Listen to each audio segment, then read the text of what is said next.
I know it's afternoon, so I don't know how to say good afternoon, but Hai But, Goeiemorgen. Yes? Is that okay? Is that a pass mark? Out of 10, how many more? 5, 6, 8, 8, 10? No. Well done. Well done, Ben. Ladies and gentlemen, just say lekker, which means good. So speaking of lekker, ladies and gentlemen, please welcome the President of South Africa, His Excellency Cyril Ramaphosa, President of the Republic of South Africa, accompanied by Mr. Joon Nien, CEO and board member, Standard Chartered Bank, Malaysia.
President Ramaphosa,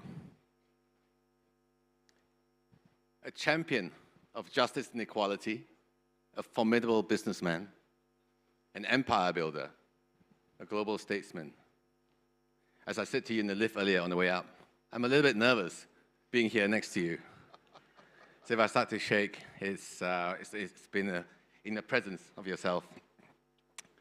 Widely credited for being pivotal in the end of, to see the end of the apartheid and ushering a new dawn for South Africa. You've not only lived through history, you've had a big hand in writing history. President Ramaphosa, welcome to Kuala Lumpur and to ASEAN. Thank you, thank you. It's good to be here. We're very honored to have you here with us in person, especially this year with the G20, being chair of the G20, and the G20 summit happening in South Africa next month. In fact, it's the first time an African country has been the chair of a G20, and the first time ever for a G20 to happen in the African continent. It's an amazing, amazing feat. As South Africa serves as the chair of the G20, your leadership has clearly been, phenomenal in advancing the Global South and also promoting a more inclusive international world order. Your presence today highlights South Africa's priorities and importance towards ASEAN, especially in a time of shifting global geoeconomics. So if I may launch into the first question for you, President. So as chair of the G20, this has been a very important and busy year. Could you take us through some of your objectives and your priorities? Well, thank you very much. I'm the nervous one. It's a real pleasure to be here and to see so many business people and to have an opportunity to interface with you all. So we are truly glad as South Africa. We are president of the G20, having been given the role on the rotational basis. We complete our role as president of the G20 in November, when we will hand over to the United States. We've been truly honored to be the first country on the African continent to lead the G20 process.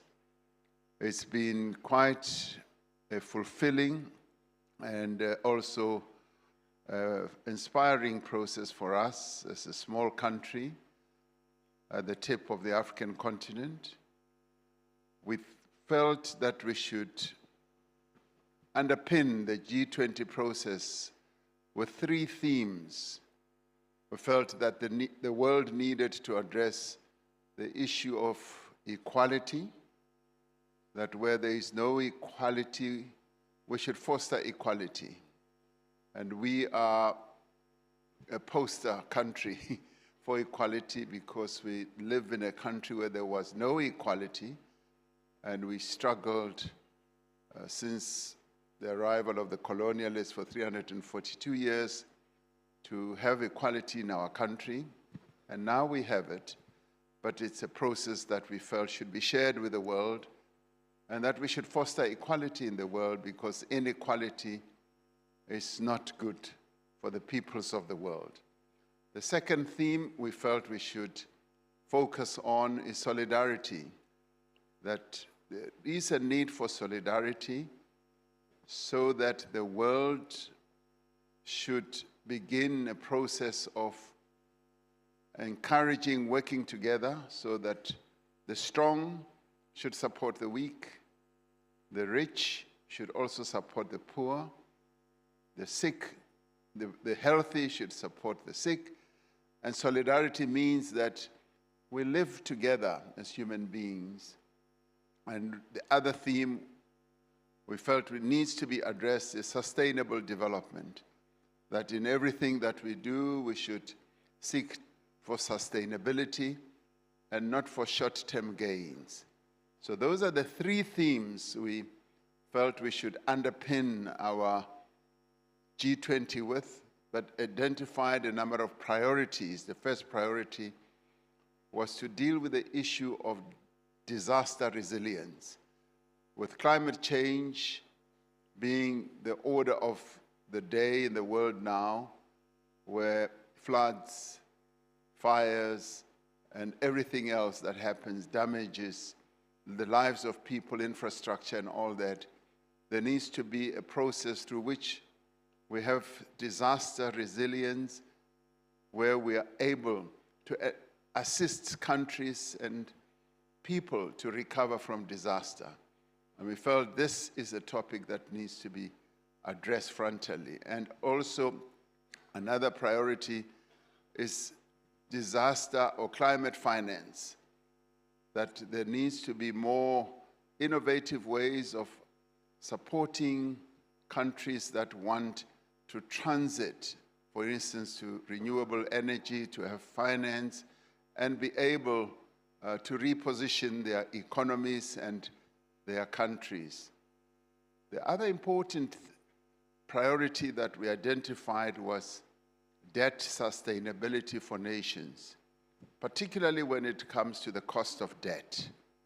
We realize that your developing countries, both largely in the South, in the global South, suffer from lack of liquidity and therefore are not able to sustain their debt, and they usually find that their debt costs much more than what it costs to countries in the global North. And we believe this is unfair. It needs to be addressed. We need to come up with innovative ways of addressing debt for developing countries. The other important priority was how we deal with critical minerals. As countries advance towards green economies, they are embarking on renewable energy, but they are greening their industries. And much of what needs to happen now is to use critical minerals. Africa has always been known as a country that exports rock, dust, and soil, that is raw materials. And we now believe that we need to address the issue of value addition at the place of extraction. Most of the countries in Africa just continue to export all those raw materials. We'd like industrialization to now happen close to where those materials or the raw materials are extracted. Through the 130 meetings that we have held, because that's the G20 process, we found that we've been able to build consensus amongst a number of nations that are part of the G20 and the partner countries as well.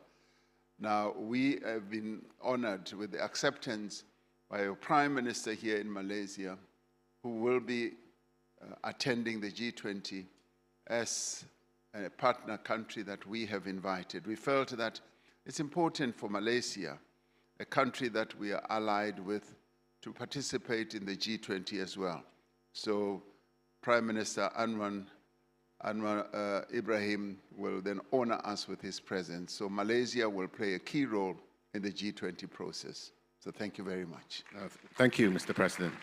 And thank you for the very comprehensive response to my first question. This could be a one-question moderation session, the way we're going. But let me try a second question for you. I told you I was scared of you. You know, you've touched on a variety of priorities. Bringing it into ASEAN, how can South Africa align with ASEAN's agenda for inclusive growth and beyond ASEAN, you know, for the sort of the South-South economic cooperation specifically? Well, ASEAN is important to us, and we are very pleased to have been invited to participate in ASEAN at the invitation of the chair. And we hope that we will continue to participate as South Africa going forward. We have a lot to share with ASEAN. There's a lot of trade that happens between South Africa and a number of ASEAN countries. And we want to increase trade and investment. But we also want to share knowledge. We want, beyond just investments and trading, to share knowledge. ASEAN countries have developed in spectacular ways in a number of areas, in technology, in infrastructure, in modernizing their economies. And we want to learn from that, and we want to share our own practice. As a developing country, and with many countries in this part of the world also being in the developing country mode, we believe that there's a lot that we can learn in terms of value addition to goods. You are very strong as countries in this part of the world in adding value to the various materials that you have. You are very strong in manufacturing, in technological transformation. We want to learn from that, and we want to share. We also have some strengths as South Africa with the minerals that we have, with the food production that we have in our country. There's a lot that we can share together with you. So being here for us means a great deal, but also being able to have an opportunity to interface with a large number of business people who we would like to attract to South Africa. Just as I came in here, I saw a number of business people's faces, but more importantly, I could smell money. So now I'm seeing money, and I would like this money to come and be invested in South Africa. So coming here is a great thing. And it helps that you're sitting next to a banker, which is my full-time job. Yes. So a little bit about South Africa. You know, following the general election in 2024, South Africa entered into a government of national unity, a broad coalition of political parties to ensure inclusive governance and to address national priorities. I'm not sure many of us in the audience, how many of us have been to South Africa, but if you could share a little bit about South Africa and the coalition since 2024. Thank you. Well, if you haven't been in South Africa, I must tell you that your life is incomplete. South Africa is the most beautiful country in the world, but now that I'm in Malaysia, I have to include Malaysia in that list. So it's a real joy to be here. We've introduced democracy in our country in 1994. And democracy has grown deep roots in South Africa. We have a very strong affinity to democracy as the government, as political parties, as the people of South Africa. And in the recent elections, the people of South Africa decided that they would like the various political parties to work together. The party that I lead, the African National Congress, the ANC, had been the leader of the government since 1994 until last year, when the people of South Africa, faced with the challenges that our country has been going through in the past few years, felt that we needed to combine with other parties to form what you would call a coalition government, which Nelson Mandela dubbed a government of national unity. So in 1994, we had a government of national unity, and thereafter the ANC ruled on its own. And last year, the people of South Africa felt that we need to return to basics and have another government of national unity. So we have a government that encompasses 10 political parties. We have 18 parties in parliament, and the others are in opposition. And the government that we have put together is working extremely well. I am truly honored to be leading a government that is composed of all these parties, people who bring their own experiences, their own talent. And as a government of national unity, we identified 3 priorities that we wanted to work on. The first one is to engender economic growth and to create jobs. We have possibly the highest unemployment rate in the world, those countries that count, that have statistics. And with 32% unemployed people in our country, we are having a serious challenge. We've got 16.5 million people who work. We're a population of 62 million. So the 8 million or so people who don't work are a huge problem for us. So we felt as political parties in the government of national unity to engender economic growth and to create jobs as the first priority. And our second priority was to address poverty.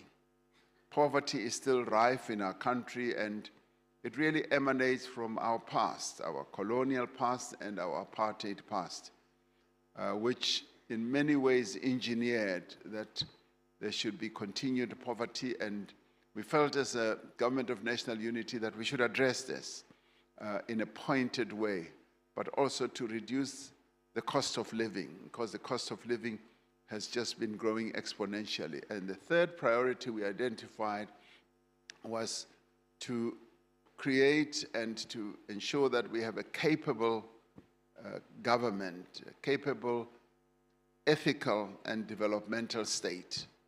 And we're trying to enforce that and enhance that throughout the country in the various levels of our government. But more broadly, as part of that, we've embarked on a number of initiatives and interventions that are seeking to reposition the economy of our country as we reform our logistics, our ports, our roads, our electricity. You might well have read that we had a huge electricity challenge where we had outages, or what we call load shedding. That has now come to an end because the reforms that we're instituting are paying great dividends. We are also focusing on infrastructure build. We now, as a united government, investing well over R1 trillion, the very first time it has happened in the history of our country, to deploy so much money in infrastructure. And we're also focusing on improving local government, where our people live and where investments live. But the other focus area is to deal with corruption. Corruption is rife, not only in government, but also in the private sector. We found that a number of companies have been involved with people in government to do wrong things. So we're dealing with that, and we're dealing with criminality and enforcing the rule of law. So all the important indicators are getting into place, and they are being well aligned and addressed. And South Africa now is becoming more and more positioned to be a country that is ready for growth. Economy is going to start turning around. In fact, it is turning around. Our state-owned enterprises are also being reformed. So we are on a good path going forward and rebuilding South Africa and delivering a South Africa that many countries can deal with. We found a number of countries and companies being very interested in investing in South Africa because we are, without any doubt, the gateway into Africa. We've got, we are the most industrialized country on the African continent, and with the largest economy, and we've got one of the best financial systems, and the rule of law cuts across a number of areas of life, business, and even just when it comes to human rights. So we've got very key elements in place to make South Africa even more successful than what it is. So we are in a good place, and your investment in South Africa will just take us to a higher level.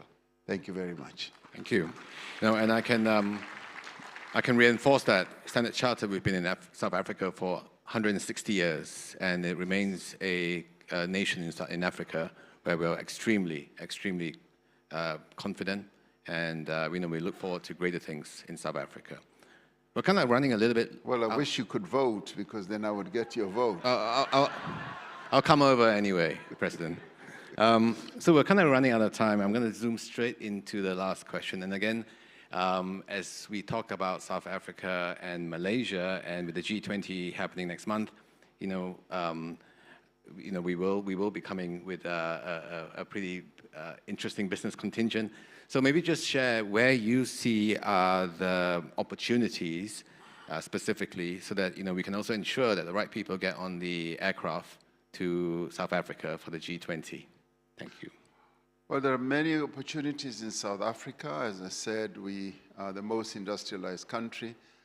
But what we want to do is to industrialize further, to build strong firms or companies in South Africa that can contribute to increasing investments, or those who want to invest, or those who should invest in South Africa.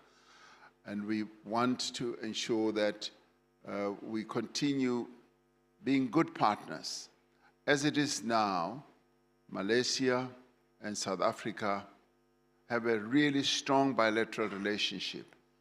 But South Africa also has really good relationships with many other countries, in fact, all countries in the world. Our foreign policy is such that we want to have good relations, good partnerships with all countries in the world, and we want to be able to trade with those countries, to invest in us, and also we invest in those countries. And so we also want to upgrade the industrialization process in our country, but we also want to ensure that we learn from what other countries have to offer, particularly when it comes to technological development, when it comes to the renewable energy, when it comes to new industries such as artificial intelligence, such as electric vehicles, and various modernized ways of doing things. So that's what we would want, and that's what we would want to offer to the world. And so therefore, we are a very good destination for investments. We have a strong rule of law, and any company that invests in our country would be able to do extremely well. And the various strengths that we have are that our infrastructure is improving, and we are also focusing on creating a climate that is conducive for companies to invest. We're getting rid of bureaucracy on an ongoing basis. We're dealing with our visa process so that those who want to come to South Africa to bring their talent, their managers, can come with greater ease to South Africa. And we are also ensuring that our education levels keep rising so that those who want to invest can have skilled workers. So everything that we are now doing is to enable South Africa to be an investable market, a market that companies can invest in, and where your investment can also be safe, where there can be protection for your investment once you have invested, and where you'll be able to take your money out with greater ease. So all those things, and you would know as a banker, our financial system is one of the best in the world. And therefore, South Africa is well positioned to be an attractive destination to invest in. So as I leave, I want that smell of money that I felt here should follow me. Should come with me to South Africa. Thank you very much. Thank you, thank you. And on behalf of the people of Kuala Lumpur, the people of Malaysia and ASEAN, it's been a great honor, a moment I will remember personally for a long, long time. And congrats on South Africa qualifying for the World Cup in 2026. Yes. Well, thank you very much. We don't boast about this, but it's the first time in many years we've qualified. But we always say, and with humility, that we're the only country that has held the Rugby World Cup for 4 times. No other country. So we are very pleased with that. Thank you. Thank you, Your Excellency, Mr. Cyril Ramaphosa, President of South Africa, and Mr. Joon, Nien, CEO of Standard Chartered Bank, Malaysia.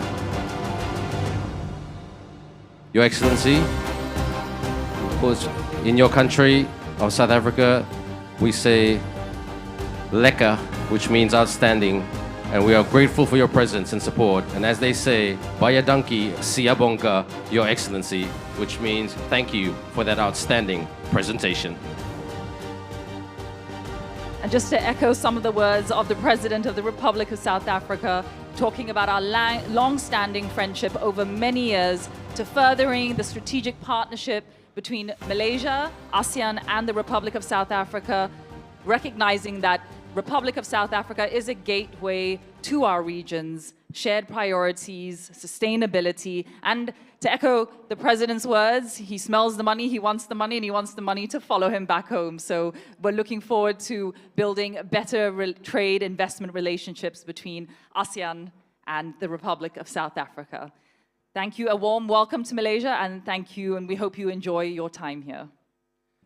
Thank you very much, Deborah, for that wonderful summary. So, donkey to our wonderful international guest, Mr. Cyril Ramaphosa, Your Excellency Cyril Ramaphosa, President of South Africa, and a great job also by Mr. Joon, Nien, CEO of Standard Chartered.